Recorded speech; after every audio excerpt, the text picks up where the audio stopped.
Wakati huu ambao Depo anaonekana kuwa ameingia kwenye kikosi cha Young Africans kwa moto wa hali ya juu sana, pengine kwenye macho ya watu wengi akiwa anaonekana kama labda anafukuzia kiatu cha ufungaji bora, ni kweli. Labda anajaribu kutengeneza legacy kwenye kikosi cha Young Africans, ni kweli. Lakini kitu ambacho naweza nikakithibitisha mbele yako hapa ni kwamba hicho sio kitu pekee, ama hivyo sio vitu pekee ambavyo Depo anavifukuzia.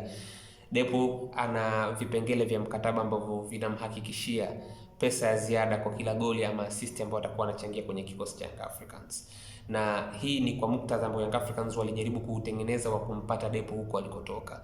Young Africans wametumia gharama kubwa sana kwenye ada yake ya uhamisho. Young Africans wametumia gharama kubwa sana kwenye signing fee ambayo wamekuja kumpa mwisho wa siku. Signing fee ya awali ambayo Depo alikuwa anahitaji ilikuwa ni takriban $300,000, tena ilipo kwa awamu moja. Lakini mwisho wa siku kwa kuna mwafaka wa makubaliano tofauti ambayo Young Africans waliamua kujaribu kuyatengeneza baina yao na yeye, na pakaweza kufikiwa mwafaka wa kiasi ambacho kilikuwa ni pungufu kidogo ya hapo. Lakini mwisho wa siku kwa kila goli ambalo Depo analifunga katika kikosi cha Young Africans, makadirio halisi ni $140,359.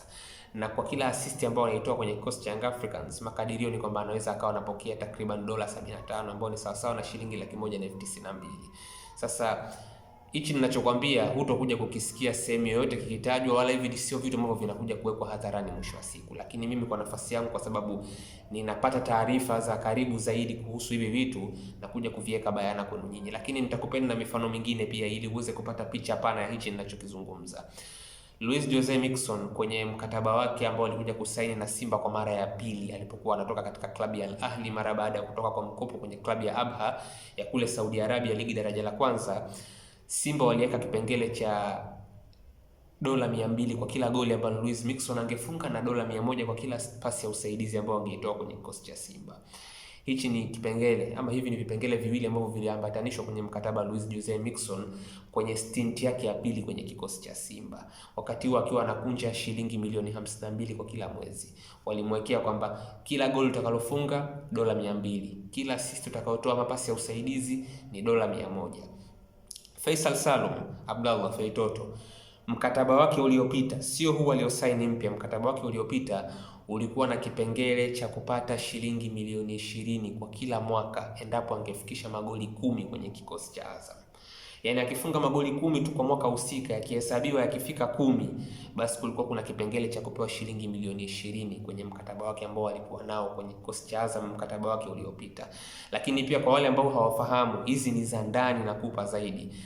Faisal alikuwa analipwa mshahara mara 2 kwenye kikosi cha Azam. Mshahara wake ule mmoja, lakini ulikuwa unakatwa mara 2. Analipwa katikati ya mwezi na analipwa nusu nyingine mwisho wa mwezi. Haya ni makubaliano maalum ambayo Azam walikuwa nayo pamoja na Faisal kwenye kujaribu kutengeneza mazingira mazuri na magumu ya kumfanya asiweze kuondoka kwenye kikosi chao.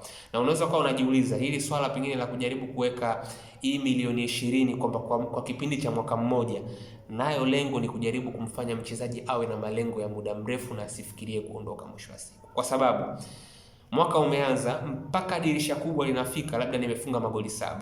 Ina maana mpaka mwaka unaisha mimi nadaiwa magoli mangapi?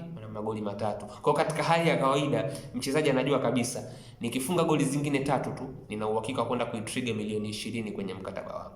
Kwa hiyo kuna baadhi ya vipengele vinakuwa vinawekwa na vilabu ili kutengeneza mazingira kwa wachezaji wao funguo, wasiwe na mawazo ya kuondoka kwenda kwenye sehemu zingine. Kwa hiyo huo ndio uhalisia bwana.